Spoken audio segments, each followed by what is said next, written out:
What's going on, everyone? My name's Tenebrous Infinite, and today I'm going to teach you dudes how to farm wood in 2020. This will give you a fully infinite source of wood, no machines, no confrontations, an idyllic walk through an infinite forest, and as much wood as you could ever need. So, open up your browser, slap on incognito mode, and get ready to get so much wood it'll be like you're going through high school all over again. So, this all starts off at the broken bridge at the very top of the map, just leading out of Stenmira. We're going to use player launching to get to the island just along the edge of the bridge here, and then from there we're going to use more player launching to get on over to the mainland. What we're going to use is a very simple setup of having one compressed canister in the middle, making a bit of a ring around it with an extra canister at the back, and then having a bit of a trail leading off in the direction that we want to fly in. The thing about player launching here in Generation Zero is that it's actually like a fun game of physics when you approach it. So what we're doing here is we're making sure that our launch is so much that we get over to the island, but not so much that we overshoot it and land in the water, and not so little that we undershoot it and again land in the water on like this end of the island here. You might die along the way, so you'll want to bring along adrenaline. I'll be giving you a full list of what you'll want to have in your inventory as you head on over here, just in a little bit here in the video. But in the end, you should have made it across to the island over here, as long as you follow the setup for having that one compressed canister in the middle, and then a ring, an extra canister on the back, and then two canisters leading in the direction of this island. So in your inventory, you're going to want about 30 red gas canisters. You can farm these at any of the kind of industrial locations that have them in those small wooden boxes. Then you're going to want at least 2 to 4 compressed air canisters, and you can get those in car engines as well as the harvester drop spots or drop pods. And then on top of that, you're going to want some adrenaline, some med kits of choice, and then as well, possibly a couple field radios, so that way if you manage to land one of your launches, you can have a fast travel location to return to.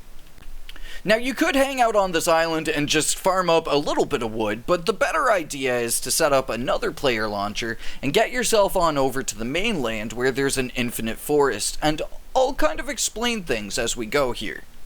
In order to get to the mainland, you're going to need to build a bit of a stronger player launcher here. We're again going to be just using one compressed air gas canister, the white one, because the white ones pack a lot of oomph when it comes to launching the player, and again, you don't want to be like blasting yourself to the moon with this. You want to launch yourself with like a bit of control here. And then on top of that, we're going to have a bit of a longer trail leading out, again, just to give ourselves that forward momentum heading towards the mainland there. And then a couple more explosive canisters in the circle around that white canister. While you're airborne, you have more than enough time to pop a medkit, so try to heal off the damage so that way you might survive the fall when you get over there. Anything to save on those adrenaline.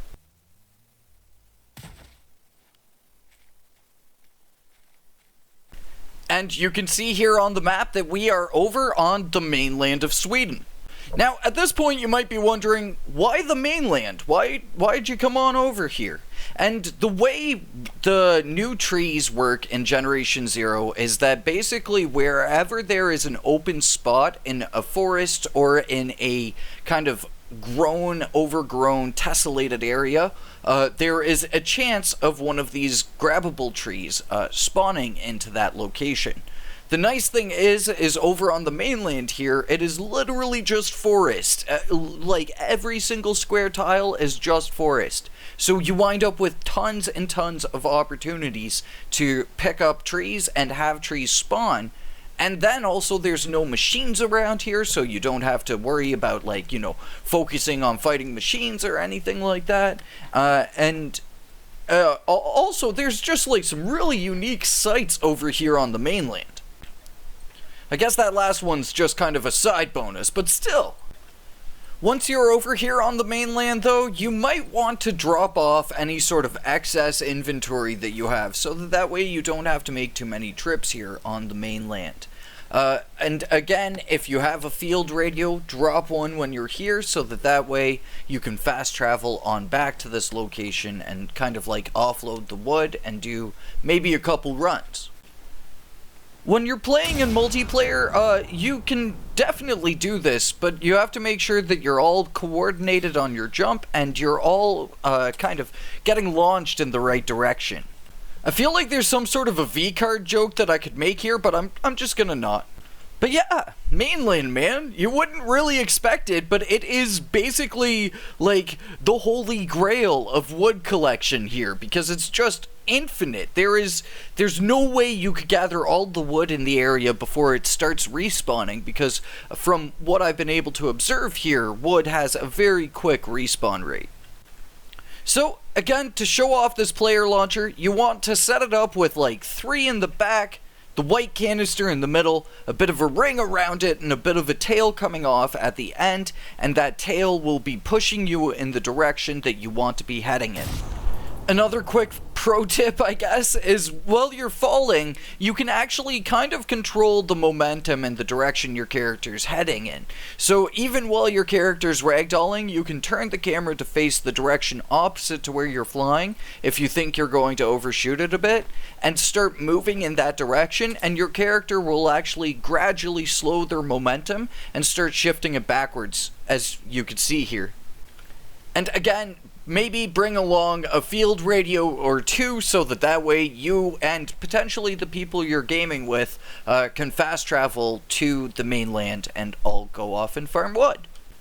And again, the spawning of wood is kind of an RNG type thing, so if you wind up landing over on the mainland and not finding wood, which I have no idea how that would even be possible as I'm saying that. This honestly, it's a surefire method of having infinite wood here in Generation 0, and also there's some pretty insane views that you can get around here, like the total edge of the map, the very edge of the map, which is pretty crazy.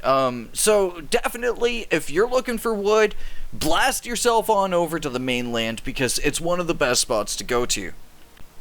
So if you were looking for wood, there you go, my dudes, an infinite source. This, I think, is also kind of pretty future-proof as well, because I think that they would have to rework the spawning of wood to make this not happen. So I think that this is going to be here to stay for the long run in Generation 0.